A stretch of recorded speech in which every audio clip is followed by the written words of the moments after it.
Voilà le livre et voilà ceux qui en ont fait un film. David Cronenberg, merci d'être là et bonjour, bienvenue. You have a problem with your... It's okay? Vous avez un problème avec votre oreillette? Bienvenue Robert Pattinson en attendant qu'on puisse régler l'oreillette de David Cronenberg s'il vous plaît. Bienvenue Sarah Gadon, Emily Hampshire et Paul Giamatti. Merci à tous d'être là. David, est-ce que vous me recevez? Vous m'entendez David, ça marche? Ah, merci beaucoup d'être à Cannes.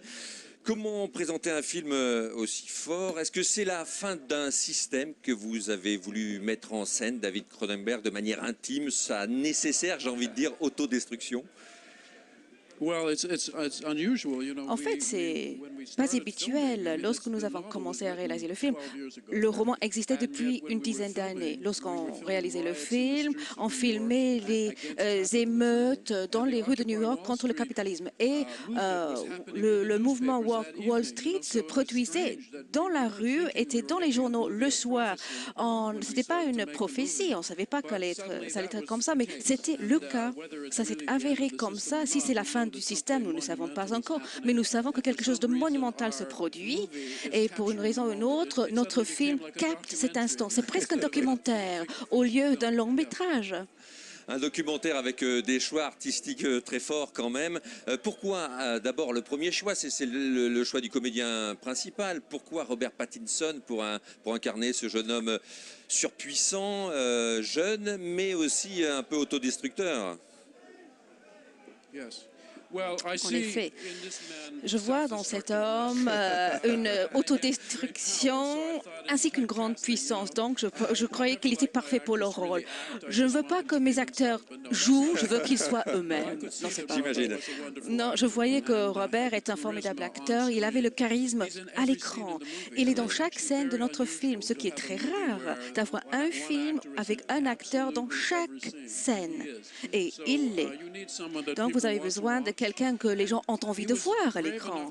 Et lui, il était suffisamment courageux de jouer un type pas très sympathique. Il fallait que l'acteur soit prêt à jouer ce rôle. Ce n'est pas le cas de tout le monde. Lui, il n'avait pas peur.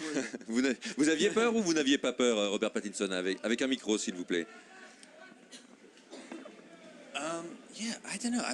En fait, je vous ai entendu dire à plusieurs reprises que je ne suis pas sympa. Je ne voyais pas le personnage comme pas sympa du tout. En fait, c'était une décision hyper facile à prendre, de travailler depuis mon début de carrière. Si David me dit à n'importe quel moment vous voulez faire un film, je ne vous dis pas le scénario, je ne vous dis pas l'histoire, j'aurais dit oui, mais dès que vous lisez le scénario, c'était tellement équilibré, un truc très lyrique, avec une poésie assez fraîche, donc c'était différent de tout ce que j'avais lu auparavant. Donc c'était un concours de circonstances parfait. Mais s'il n'est pas si sympathique que ça, qui est cet Eric Packer que vous incarnez à l'écran, David? Robert, qui est-il pour vous? Comment vous le définiriez?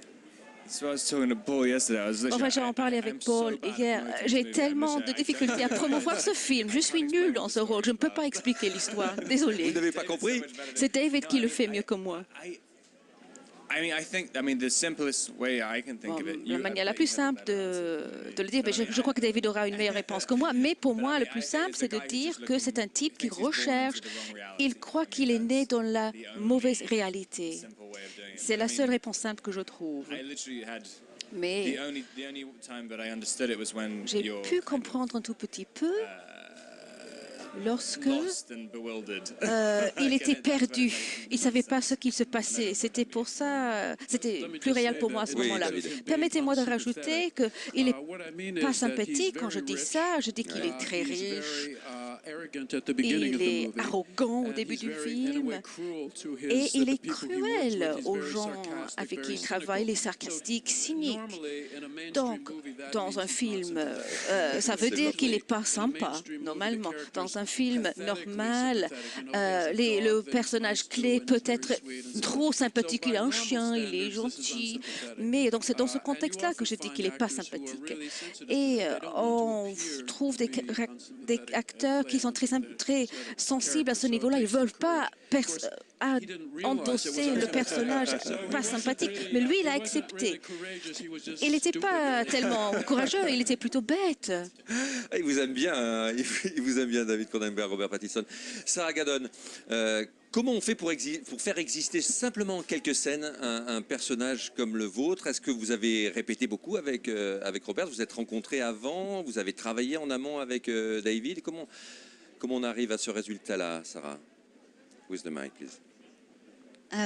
We didn't meet or rehearse Nous or ne anything nous until sommes our pas camera tests. rencontrés, nous And n'avons pas fait des actually répétitions kind of avant les prefer it tests that way devant la because I felt caméra. like they Et were je two préfère people who cela, didn't know each other and puisque were trying c'était to deux find each personnages other, qui ne se connaissaient pas, but qui essayaient kept de se speaking to each other retrouver, using different qui continuaient languages, à se essentially. parler, mais So avec des I thought it langages was kind of différents. important for us Donc c'était not to really know each important other pour at nous all. de ne pas And I think I nous accomplished that, connaître. right? Et j'ai réussi, je crois.